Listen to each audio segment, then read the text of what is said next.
recently I lost my dad. So I went through this weird emotional looking at the life like with a different angle.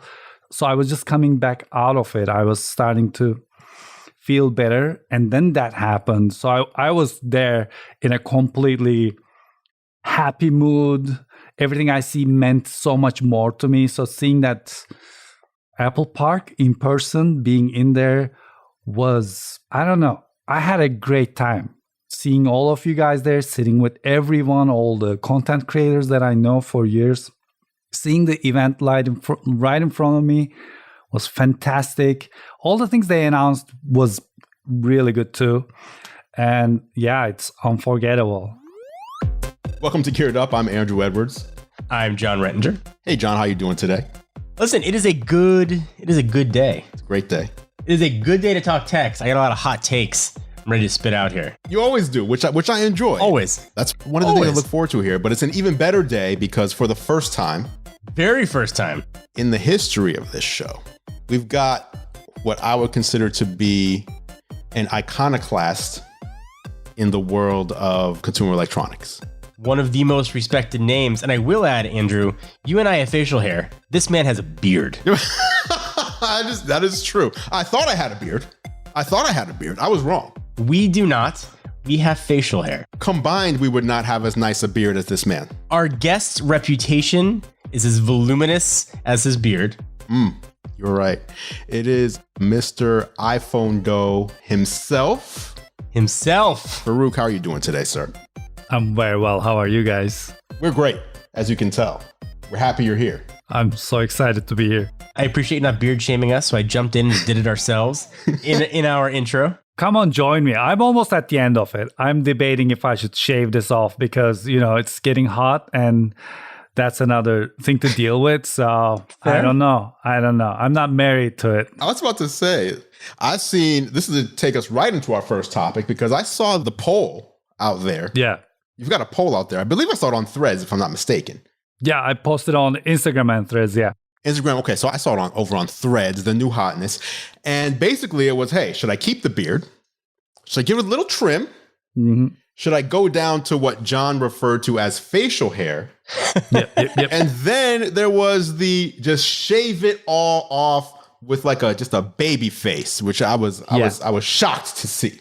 I was shocked to see that as an option. Shocked. What's winning? What wins is going back to, the regular size, which is facial hair, as John described.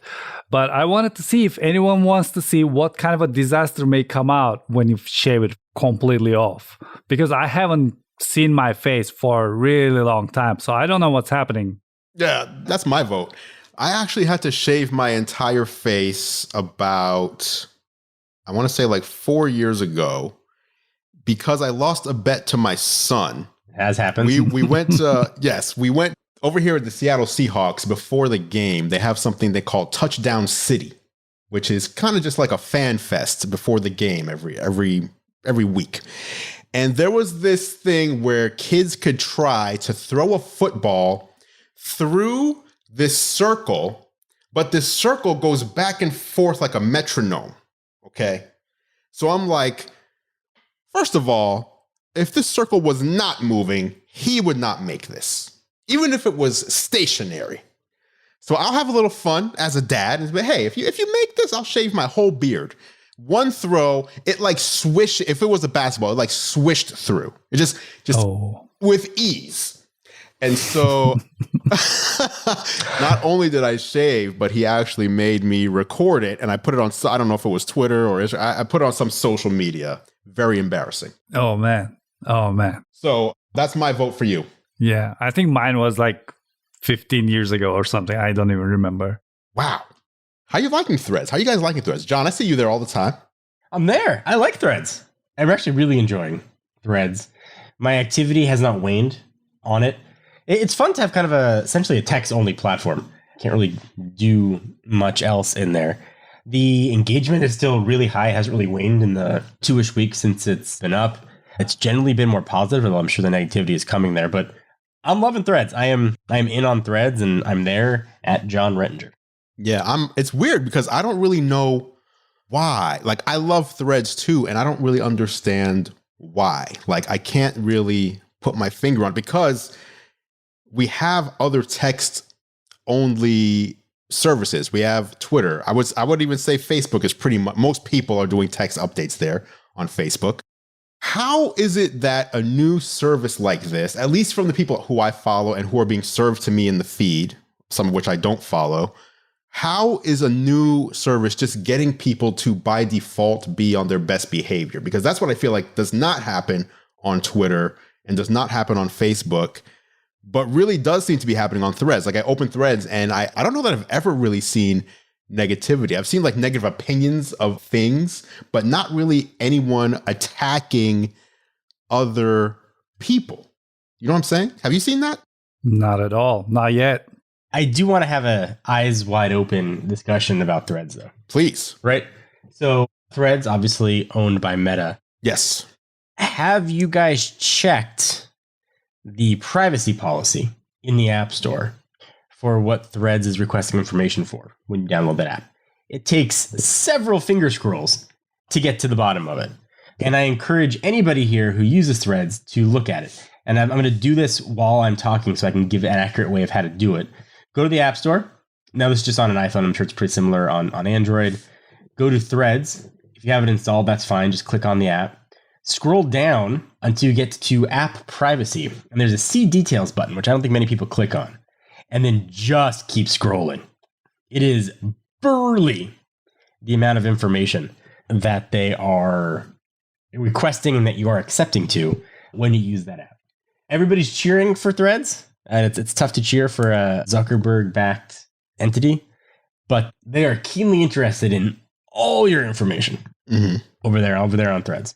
Did you, by chance, compare this list that I'm looking at right now to like Instagram and Facebook proper app?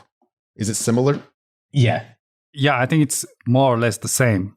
I think it can be exactly the same. Yeah, correct. Okay. Which in that case, I would expect that. We know this company, right? We know this. We know this company. They're going to try to take as much information as they can because that's the business model. The business model is not, although, I wonder internally how it goes. Mark Zuckerberg said no ads until we hit 1 billion users on Threads, which is interesting because that's how he's done other services as well. It's because once you get 1 billion people don't want to leave at that point. So now you can easily, you know what I'm saying? It's not that I'm going to be nice and wait. It's we're going to put ads in when this becomes so ingrained in your daily life and in the daily lives of so many others that no matter how many ads we throw in there, you're not going to be able to leave. And you know that first ad is going to be exactly whatever it was you just talked about, right? Like if it was today, it'd be like PCIe SSD. Yeah. We hear you're looking for storage, Andrew. Here you go. Don't ask us how we know. Right. That aside, though. Yeah, and I'm still using it. Why is it so, like, what is it that draws you in? Why are you drawn in there to Threads as opposed to opening up Twitter or Facebook? Let's have an honest discussion, right? I'm going to give a very honest answer. It's very easy to be like, oh, it's a new platform. I'm really curious to see the content creators that go up there. I want to see a discussion. Listen, this is everything we do has a business play behind it. And I'm not going to lie and pretend that it doesn't. There's a new platform backed by one of the largest tech companies in the world that links their sign-in from Instagram, one of the largest social media platforms in the world. It would be foolish, and I'm going to quote Wayne Gretzky here, to not skate where the puck is going. So I'm skating where the puck is going. And it happens to be where the puck is going. It's a place I'm enjoying being. But it makes sense if you're going to put resources behind a new platform, things like Mastodon and Blue Sky and whatever other ones are out there. It's a network good. The network's not there yet. Yeah. If any new social network's going to have a chance of succeeding, it's probably one backed by one of the big companies. Yeah. Interesting how you phrased it, how it's backed by one of the biggest tech companies and Instagram is one of the biggest social networks. At this point, so is Threads. Yeah. Threads is, at this point, one of the biggest social networks out there. Have they announced how many active users? Last I saw last week, it was over 80, but it's been many days since that announcement. No, I saw them. They hit 100. The last I saw was 100. They hit 100. Yeah. For comparison, last November, Elon said they had about 250 think he said monetizable accounts, the term that he used. And allegedly they have 450 million accounts on Twitter. So, by now you're saying maybe half of the active users as Twitter in not even 3 weeks in is staggering. I'm curious how many people stay there and what the interaction engagement continues to be. But we haven't seen something promising like this since Twitter. Do you guys use Threads differently than Twitter? Or do you just treat it the same as far as like what you put there?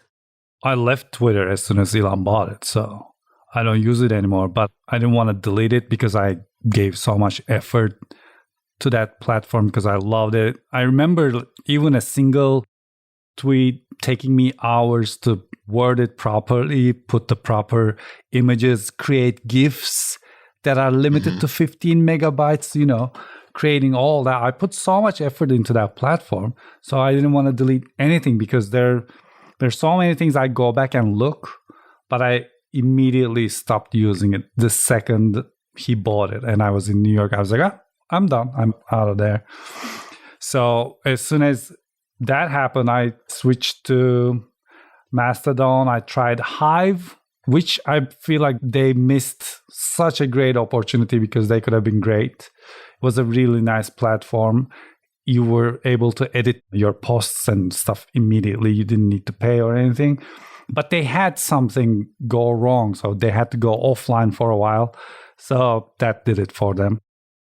So when Threads came, I realized how much I missed because it's a weird thing to get adjusted to Instagram or TikTok. I don't have that as a reflex. When something pops into my head, I want to go and microblog it. And usually on Twitter, we were discussing stuff or things we found in the products we were reviewing. Does this overheat? How did you do this? And we would brainstorm like crazy on that platform. And having same kind of interaction requires all of our community to be there. And as soon as they were on Threads, I was like, let's go. This is it. We're back. That's why I like it so much so far. So you treat it as you used to treat Twitter? Exactly. Yeah. So for you, it's just a Twitter replacement. Absolutely. Much better Twitter, in my opinion, because there's so few features that I find Threads so freeing right now. And in the beginning, I really didn't like the main home feed being, not your following. Yeah. But then I realized, hey, I'm meeting new people here. And since everyone has a nice attitude, I'm replying to them. Normally, you wouldn't reply. It was like a feeling that you're diving into someone else's conversation. So on Twitter, I would never do that. But over here, it's like, hey, we're all having a conversation. So I would go and reply to other people's posts. So I don't know. It felt like a fresh breath of air. How about you, John? I find myself like being more thoughtful with what I'm going to post, almost like I would on Instagram. Whereas on Twitter, it's just like, I just have a thought. I'm just going to, boom, I don't even think about it. Just have something in my head. Here it is, tweet. Yeah. And I feel there's a little more, I don't know why. It's just me. Like, I just feel like, I don't know if it's because it's owned by Instagram or it reminds me of Instagram, that I feel like it has to be worth posting, if that makes sense. Yeah. Yeah. I'm trying to gauge engagement on it more. So I'm trying to ask more questions and sort of gauge the responses. I'm still kind of dipping my toe into it, but I'm definitely more thoughtful with what I post on there than sort of Twitter. I'll just kind of post anything that is in my head and then immediately realize I made 6 typos in it. But I'm learning the platform and learning sort of what I want to post there. Fair enough. Faruk, we met, we've been following each other for a while, but we met just about a month or so ago, 5 weeks ago at WWDC, which was cool seeing you in person and meeting you in person. Let's talk about that really quick. That was your first time at Apple Park, your first event or your first invite to an Apple event. Mm-hmm. You are one of the, I would say, leading voices when it comes to Apple reviews and coverage, especially of hardware on YouTube. How was that for you being there for the first time? Well, first of all, thank you very much for your kind words. It was mind-blowing. I mean, being there was such a fun experience. And I go to so many events with other companies, and they're always, they're big, they're crazy fun. But being there, my channel started with the iPhone reviews, MacBook reviews, and all started with the Apple stuff. And finally being there, I think to me was, I don't know, feeling like, hey, they finally see me. I'm finally here. They finally let me be there, was a great feeling. And recently I lost my dad. So I went through this weird emotional looking at the life like with a different angle. So I was just coming back out of it. I was starting to feel better. And then that happened. So I was there in a completely happy mood. Everything I see meant so much more to me. So seeing that Apple Park in person, being in there was, I don't know, I had a great time. Seeing all of you guys there, sitting with everyone, all the content creators that I know for years, seeing the event right in front of me was fantastic. All the things they announced was really good too. And yeah, it's unforgettable. Unforgettable. That's spoken as a true, I forgot how I phrased it last week, but it was like, it's hard. Sometimes I don't want to be seen as just, John, you probably remember this. Like when we started blogging, there was a time where like, if you were blogging, you were beneath the journalists. And then a few years later, it was like, you're equal. Like you are a journalist in a different medium. You're a journalist online, right?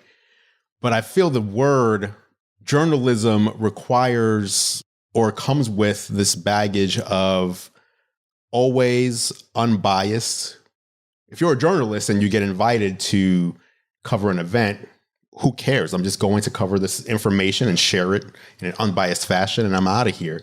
And there's not really, or not supposed to be, much meaning behind it, or a feeling of, like Faruk was saying, I feel like all the work I've been doing up until this point is now being seen or recognized by a company whose products, services, whatever you want to say, not only have I built a business covering, but also love using. I don't know what that's like. You used to go to Apple events. Get out of here. So I don't know. I don't know what feeling you guys are talking about. Screw them. I'm not salty. Nothing. Fair enough. Fair enough. But still, I understand the feeling of whether Apple or anyone, right? Apple or anyone working, especially as a solopreneur, as a solo content creator, you just start putting your work out there and hoping people watch it and enjoy it. And then eventually learning that it's watched and enjoyed, not just by other people, but by the people who make the things that you talk about. It's very cool. It's very cool. Yeah. Speaking of the things that were announced there, I watched your video on the Mac Studio. I thought it was excellent. That's what I said earlier about how great your coverage is. Your content was just on another level. So why don't we talk about some of the things that they announced back then? And John's at the point where correct me if I'm wrong, you're just a MacBook Air guy at this point. You don't need even a Mac Studio. I'm on my MacBook Air. I took an hour video call today. I worked outside for 2 hours. I checked my battery. It was at 85%. Yes. I'm pretty happy with my lack of ports and my really long battery life. But you at this point, you're not editing your own content. Like, it's not like you need a powerhouse machine. But Faruk, tell us about the M2 Ultra and what Apple's been doing. Well, I was imagining M2 Ultra was going to be a little faster than M1 Ultra, which, by the way, M1 Ultra is mind-blowingly fast, which gives you all the freedom when you're editing. You're not worried to put an effect on top of what you're doing. So when first M2 came out, when I was doing the tests, it was a little faster than M1. So I was imagining, M2 Ultra is going to be a little faster than M1 Ultra. But because they changed how it handles some stuff, the rendering times just went bananas. It is so fast that I used to put things to render and go start taking care of my thumbnail or something. Right now, I just put it to render, and I'm so used to it. I'm getting impatient. I'm like, come on. Why is it taking 4 minutes to render this gigantic file? And then it just delivers it. And the beauty of this that I find that whenever there's something wrong with the video after the export, I was almost at the point of giving up, especially if there's a deadline and I'm editing the video the last second, because sometimes I get the products that I'm supposed to review on the very last minute. So I don't have much time to miss the embargo dates. So if there's something wrong, you would just post it like that. You're like, whatever. But with this, if a plugin ruins the video or something, you can just re-render it and then start uploading it. It gives you that freedom, and I don't know, my mind is a lot more calmer when it comes to putting all my work into this machine, because I know it means nothing to it. It's just like, yeah, let's go. What are we editing today? Oh, you want that gigantic file? Okay, let's do it. It's so good. I'm very happy. And the more I use it, the more I fall in love with it. I can't even imagine what's going to happen with M3, M3 Ultra, or like a couple of years from now. What is going to happen? It's just going to film the footage for you and already have it ready. Like, what are we going to do with all? I don't know. Maybe we're going to tell AI now, hey, create me a new MacBook review, and it's going to be done.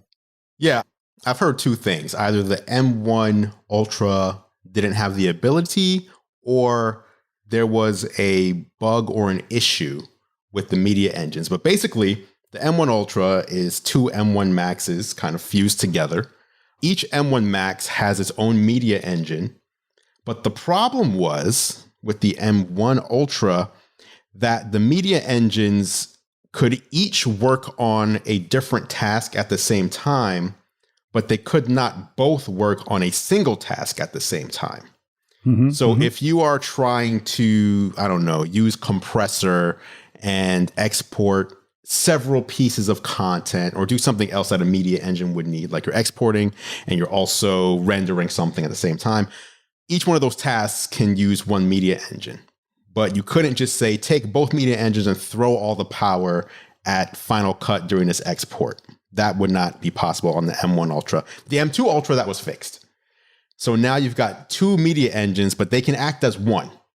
And so all of a sudden, the gains that you see on the M2 Ultra in other applications, which would be 15 to 20% speed increases across the board, when it comes to encoding video, it's like 100% gain. It's just out of this world incredible. I do wonder, if you are a video editor or someone who works with video, this is fantastic. If you're not, then does the M2 Ultra is it really something to upgrade from the M1 Ultra from? No, I think not. If I was on M1 Ultra and I wasn't editing videos, I would be on M1 Ultra until it really slows down for me, until the updates require more sources, until the apps require more resources. I would use it for a really long time. Just like my iPad 3. I used that thing for so long. What? It was still working. Yeah, I was using my iPad 3 for so long. And then Hulu stopped supporting it. So that's when I had to stop using the iPad 3. Otherwise, it was something I was still using because it was just working fine. That's interesting. Wasn't the iPad 3 the worst one they ever made? No, not really. Mine was working. I think I still have the video on Twitter from last time I was using it. Faruk, Andrew's essentially saying, isn't that thing you like actually terrible?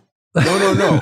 I think is what Andrew's saying here. No, Apple released an iPad. It was either the 2 or 3 where they released it, and then like 6 months later, the next iPad came because that model was so it would overheat. The battery life was terrible.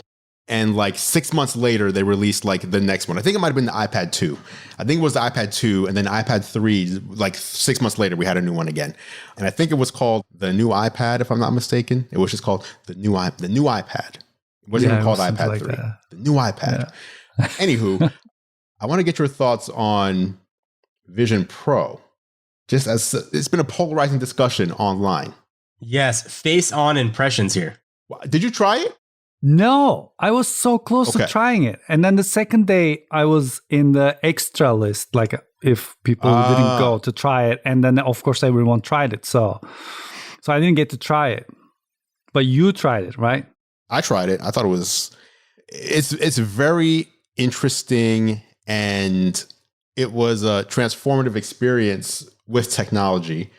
But I found that, I don't know, I like hearing the thoughts of people who haven't tried it, because there is definitely a sense of when you're in there and you're using it, you're not just using it at home casually, right? Like, you are one of the first people to try something. Yeah. And you're one of the first people to try something you've never like really experienced before. So just those two things in and of themselves can make something feel cooler maybe than it actually is, right? Because like, I've never experienced this before. This is such an amazing thing.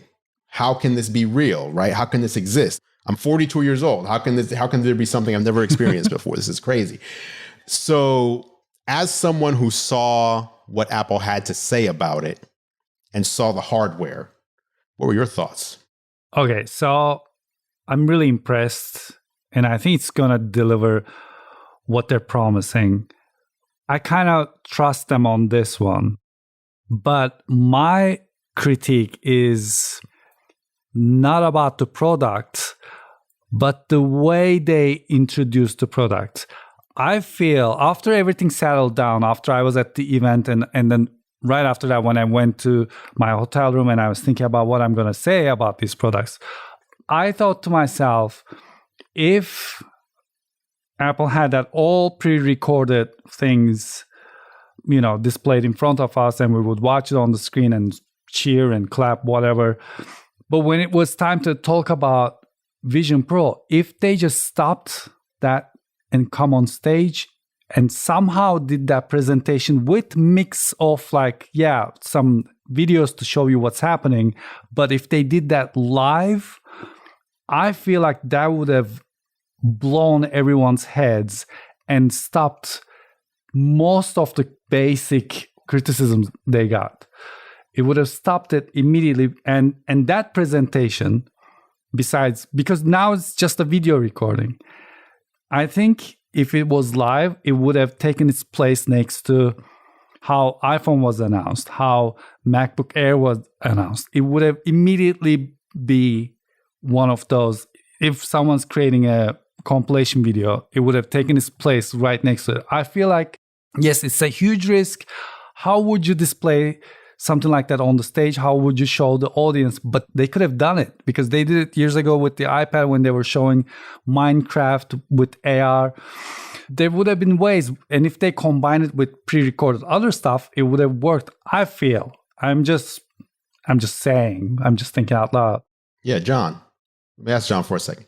John, you were watching this at home, right? Or on a stream. So this is interesting because I never really thought about this until Faruk was talking. So we're in the audience. He says, "Hey, we have Just one more thing, right?" Salting the wounds there, Andrew. When Tim says we have one more thing, everybody there starts cheering and clapping. But I assume when you're watching on the video feed, you can't hear the crowd, right? It's just like, no. He's just like, "Hey, we have one more thing," and it's just like, okay, so it almost, that had to be the flattest one more thing that you've ever seen in your life. Is that accurate? Yeah, I mean, there was no audience like, woo, exciting. And we were expecting it, right? Those watching at home and follow the space. Right. We're not surprised. I thought Faruk's point about doing it live is interesting. If you can pull it off and show it well, then it's a transcendent moment like the iPhone. But if you don't have that golden path like Steve had in 2007 and something happens, I'm also not sure a chunk of the functionality that they showed is there right now. Even I thought the biggest wow moment was the Disney preview. Like, that's not a functional thing that works. I'm not sure showing it live could have had the effect that it did recorded, but if they could have pulled it off, it would have been really epic. You look at what Microsoft did when HoloLens launched, and like they showed it on stage. You're like, yeah, let's play Minecraft on this table. And you're like, what?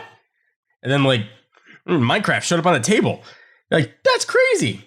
It seemed that Apple was really nervous. it also showed me kind of what I've suspected. I think a lot of people suspected. They don't have the use case for this thing yet, right? Like, what are they going to show? Like, what's the killer thing they're going to show? I don't think they know what it's going to be yet. They're creating a great platform. It's like a body on white when you make a car, right? Like there's something there, but like what's going to go on top of it? I'm not sure that they know the answer yet. Faruk, do you see a killer app, the reason that people are going to want to buy it, aside from it's new, aside from it's cool? Like, is there a use case that you've identified yet? For myself? Yeah. I would love to expand all my windows all around me and edit my videos that way and not worried about my XDR display being there. So in that sense, I'm really excited for it because I kind of have the glimpse of it with PSVR 2. It has that transparent version where you can see outside.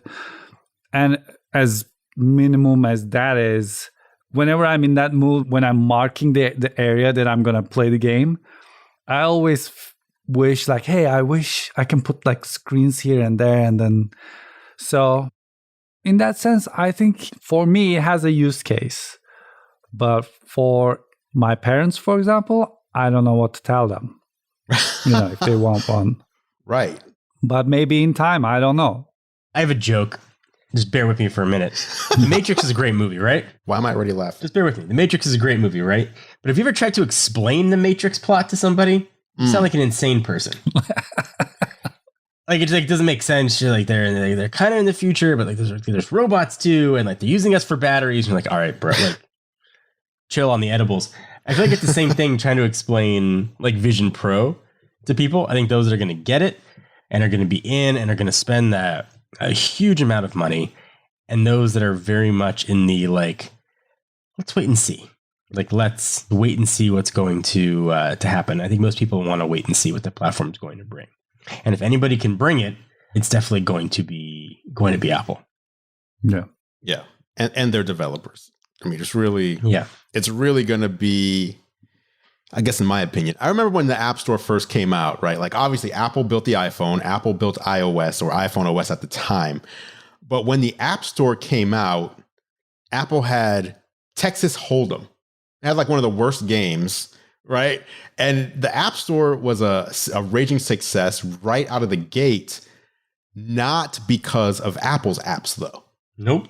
Apple built the platform and they let the developers go to town. And I'm assuming it's going to be similar here.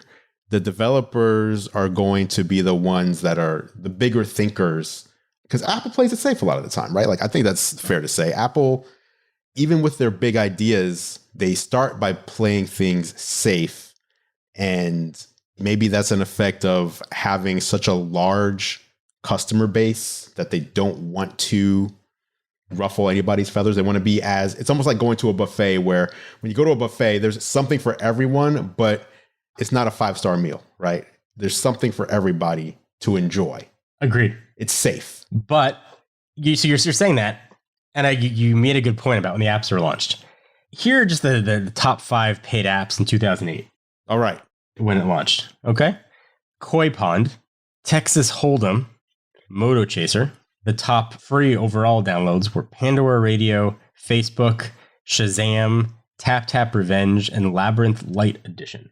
Like, we're going to get the Koi Pond apps here for a while. Yep. Like, there's going to be a lot of Koi Ponds happening. A lot of Koi Ponds Here on Vision Pro for a while, until you get to Final Cut, until you get to the social media apps and TikTok, all those kind of things. Like, we got a ways to go. A lot of Beat Saber like games in the beginning. Yeah. I get the reticence for a lot of people. Like, you want to say you were there when it was with Koi Pond, or you want to say I saved the money and I jumped in when I could edit videos? Right. Like, I don't know. We'll see what people want to say. Fair enough. That's a good point. Let's switch topics real quick. All right. To one that I know you love this one, John. I already know what you're talking about. So we're gonna move over to talking about EVs for a minute, because you are a Rivian owner. I am 2 Rivian owner. Oh. I'm a double Rivian owner. Oh, you have 2. I didn't realize you had 2. Oh, I thought you had one and then traded. No. I have an R1T. My wife drives the R1S. Okay. double Rivian owner here. You have them Faruk, all. I know you plan to buy Yes. a Rivian. I'm still over here in a Model Y. AMA. Ask me anything for those that are interested. Oh, come on. Let's talk about it. I mean, there's something about Rivian, that design, I think. The USB-C looking the lights. Yeah. And then it has that ADR looking front of it. I just love that car so much. And Jenna bought one and we were going to make a video, but then some unforeseen stuff happened and then we delayed it. But that thing is just gorgeous to look at. Are you looking at the R1T? Or no, R1T, the R1S? The S. S is an incredible SUV. First of all, my wife loves it more than any other car she's ever owned. It's her first EV. We have 3 kids. It is, first of all, the most practical car we've ever had. It's the best family car we've ever had. It's the most useful car we've ever had. It holds the most of any car we've ever had. It's the fastest car she's ever had. It is like all of those things in one thing.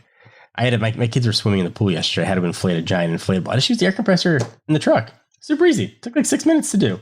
It was absolutely incredible. I don't tell anybody they should spend their money on. Every car is a unique purchase. I love my Rivians. I would buy them again in a heartbeat. Oh, it's so nice to hear. And you are a former Tesla Model X and S, right? S, I had one of the original Model S 2012, followed up with the Model X. Then I had a Model 3. Only Tesla, aside from the OG Roadster, I haven't had is the Y. So I've done my gamut. So when you say this is the best in all these different categories, it's including these other... Yeah, absolutely. I love Teslas too. I pivoted away from them because I just didn't want to look at the same UI for another... It had been almost 8 years, and I just wanted to look at something different. Yeah. Teslas are great. I have no knock on Teslas whatsoever. The Rivians aren't perfect, but they're really good. They're really, really good at pretty much everything. You like this more than the Lucid too. I did. I mean, I loved the performance of Lucid was incredible, but the software made it a tough car to love. Oh, wow. Yeah. So what about, we've seen this week, Tesla has built the first Cybertruck. Yeah. In Texas. The first official Cybertruck came off the line. Is that like a legit, it's come off the line and now we're making them? Or is it like we just made one? No. It's production intent. So trying to show like how the production line would work to build a car. So it's not a production car. It's a production intent. So they test all the equipment. They see how things work together, how the welding is, how the panel gaps are, how the material quality is, those kind of things. So it's not a signal of production, but it's a signal that production is coming. So as someone who is not as into I like cool cars that are like gadgets. I'm not a car guy, if that makes sense. Fair. So yeah. We've seen the Cybertrucks around for a while. So how is this different than the ones we've already seen driving around town? So from what I understand, they weren't hand built necessarily. Obviously they needed big casting machines, but they weren't built using a full production line that was made for Cybertruck. This was a full kind of soup to nuts, from what I understand at least, production line intended just for Cybertruck. And how excited does this make you for this product, out of curiosity? I have a reservation, but I can't drive it. Maybe I'm too old. I don't think my wife would let me get it anyway if I wanted to. I am not the target person for a Cybertruck. That's not me. I'm sure plenty of people will. They've got over 1 million reservations. We'll see how many convert to actual orders. I think the biggest thing holding the Cybertruck back is going to be price, and it's going to be wives and girlfriends saying not a chance. So it's the look for you, I'm assuming. It's the look. Yeah, that's not my jam. Plenty of people, sure it's going to be for plenty of people, but like I've seen it in person. I was there at the launch event. I saw it again at the Peterson Museum. Like it just looks unrendered in your brain. It's hard to like look at this thing and be like, this is like a real thing. It's also huge. And I don't think the pictures or video do the actual size of it justice. It is a big truck. It is a very large vehicle that you're going to need plenty of space to park and then obviously charge. And then Faruk, so you left Twitter when Elon bought it. Yeah. Does that also mean like you would never buy a Tesla because Elon owns that company? Or like, what is it about Elon's buying Twitter that made you instantly leave? Well, the attitude. I don't know. I don't buy it. I don't buy that marketing, how they use the freedom of speech as marketing term, coming from a country where I know what the lack of freedom of speech actually means. It was always rubbing me the wrong way. And then just recently, he interfered with the Turkish elections, and that was the last thing for me, you know.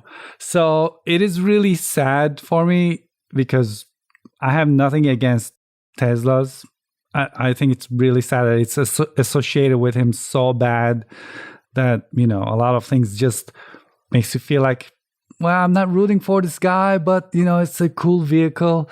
But to me, even before all of that, when we were looking at Teslas, we were considering, because we want to switch to EV, obviously. We drive regular combustion engine cars right now. And if we're getting something new, I don't want to get another combustion engine car. And all the build quality and everything was pretty bad, but we were thinking, hey, we love technology so much, we love software so much, and this looks like an iPhone on wheels. So, you know, it was making us feel warm towards it. But we never got the chance because you're going to pay that much money.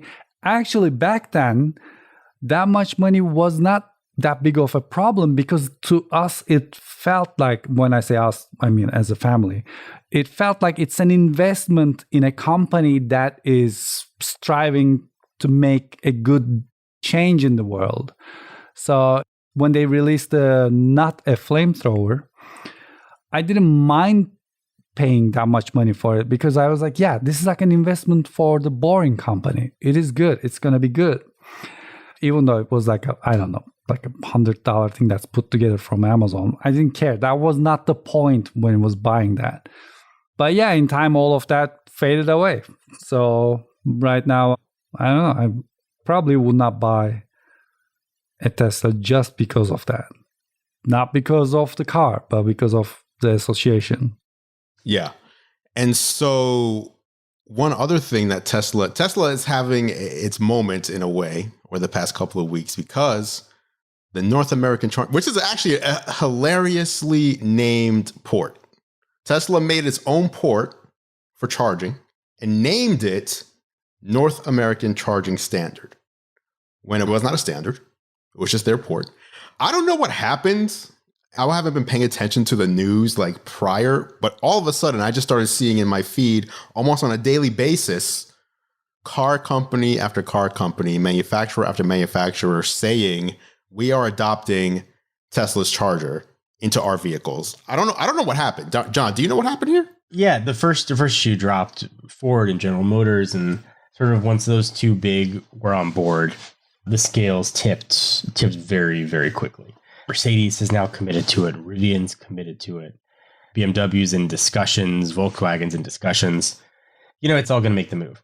I wanted to move back a little bit to discussion on Elon, right? I think there are very few people that are as polarizing as a person of Elon. I think generally people have, I love him or I don't sort of thought and mentality. And I think if you can separate the man from the products, you can see that Tesla has certainly changed the course of automotive history, right? SpaceX privatized space travel again.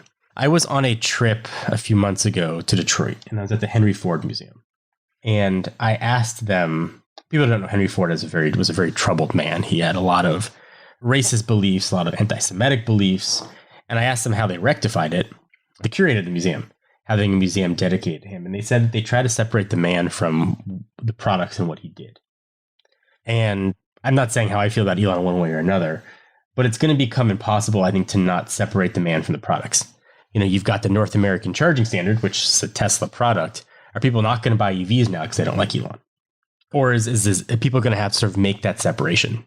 And I think it's going to be very interesting to see what happens there, especially considering that the NACS is like a infinitely better port than CCS right now. I mean, like, it's not even like the same world as far as ease of use. I'm saying that from somebody who used the NACS port for 8 years and has now been on CCS for 2 years. Like, it's not even the same ballpark. So I think it's the narrative on Elon is still yet written, right? He's a very interesting man to follow and certainly very polarizing. Yeah. Yeah, it's interesting. Like I used to just think prior to him, I guess it was really Twitter that where he kind of revealed more of his personality or whatever. Prior, I was like, this is a genius dude. Like, now obviously I can't fact check him when it comes to science, when he's talking about rockets and when he's talking about EVs and when he's like all the science that it seems like he just has it right at the tip of his tongue, like just right there. And it's just like, how is this man so knowledgeable about, we've got EVs, then we've got transportation underground and how to make, he knows like how to do it. It's not like he has to like say, like a lot of times I'll be in a briefing with a company and I'll ask a question and they're like, oh, we'll get back to you. We have to check with the product manager or like, no, he just has it, right? And then they switch to space travel. He just has all these things. And then they switch to Neuralink and like putting a chip in your brain.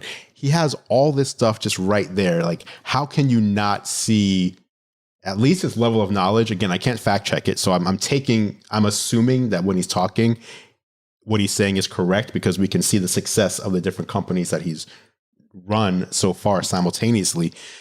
But then you pair the genius knowledge to the, I don't know which one to call it, the personality that he reveals. And then it's like, oh, it's like when you observe Steve Jobs as a visionary, as the head of Apple, all the products that were released underneath his watch. And then you hear about the kind of dad he was to one of his children, or like how he treated some of his employees and co-founders. Like, then it's like, oh, like it's almost the whole don't meet your heroes kind of thing. You know, the vision that you see and then what is behind it sometimes can be a little jarring or disappointing or the opposite. It could be, you know, some people love it. Yes, I love that this is who Elon is, but I don't know that I don't know that it's the best strategy to polarize.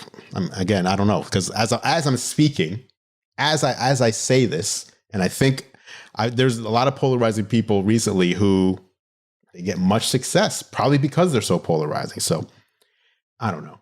That was a long-winded answer to say you don't know. What's my point? Yeah, well, I don't even have a point here. I don't have a point here, John. For me, no, I like that we're going to have a standard North American charger, no matter what it is. But I do agree that the actual plug, the port, is superior. My curiosity that I don't know, maybe you guys do, is that port capable of continuing to deliver faster charging speeds? Because when we see the other, there was one and then they had to like add another one on the bottom to like continue getting those faster speeds. Is this one port going to be able to continue to advance, kind of like how, I don't know, USB-C can also be Thunderbolt 1, Thunderbolt 2, Thunderbolt 4, etc.? Yeah, so the NACS connector is a max of 1,000 volts. Oh. Which will give us plenty of power.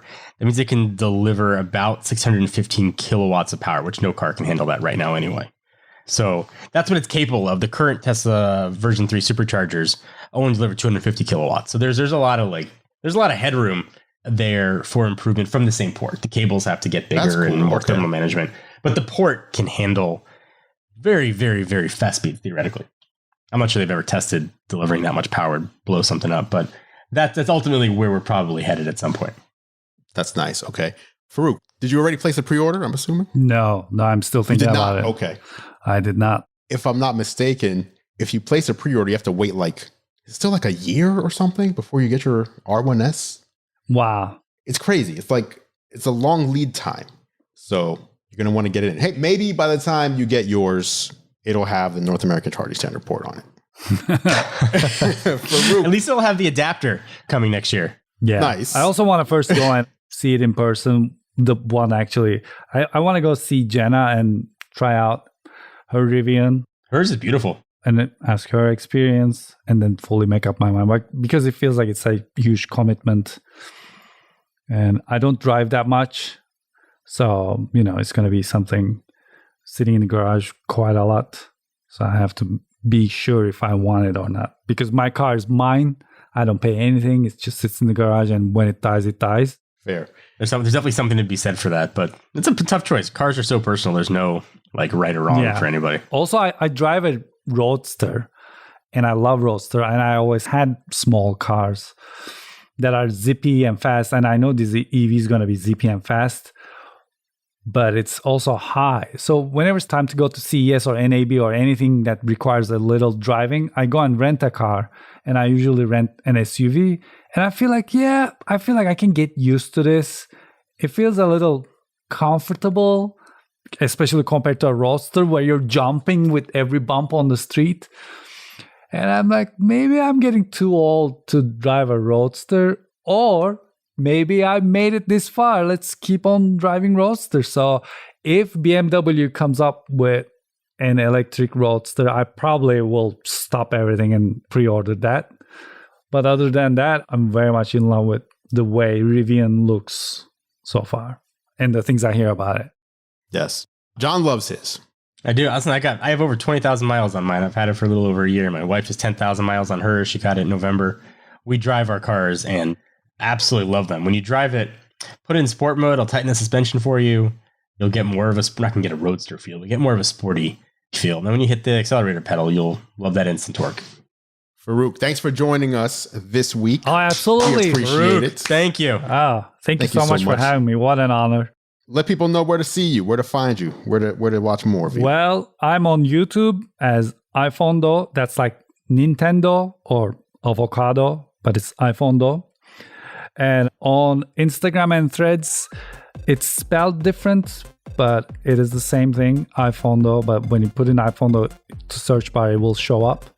And then on TikTok, same as YouTube, it's iPhondo the way it's on YouTube. I'll drop links down in the description. Come say hi. And that is it for this edition of Geared Up. Thank you so much for listening. Of course, you can catch John and I on YouTube. I'm at youtube.com/gearlive, and John is at youtube.com/John4Lakers. Feel free to head over and subscribe to our channels to stay up to date on all the latest tech. Speaking of subscribing, you can subscribe to Geared Up in your favorite podcast app if you haven't done so already. Just search Geared Up, that's 2 words, not one, in Apple Podcasts, Spotify, Pocket Casts, Overcast, or really wherever you choose to listen. If you like what we do, please consider leaving us a rating and review. It really helps other people find the show. Geared Up is a Gear Live podcast, and you can see more from us at gearlive.com. Thank you so much for listening. For John Rettinger, I'm Andrew Edwards, and we'll catch you in the next episode.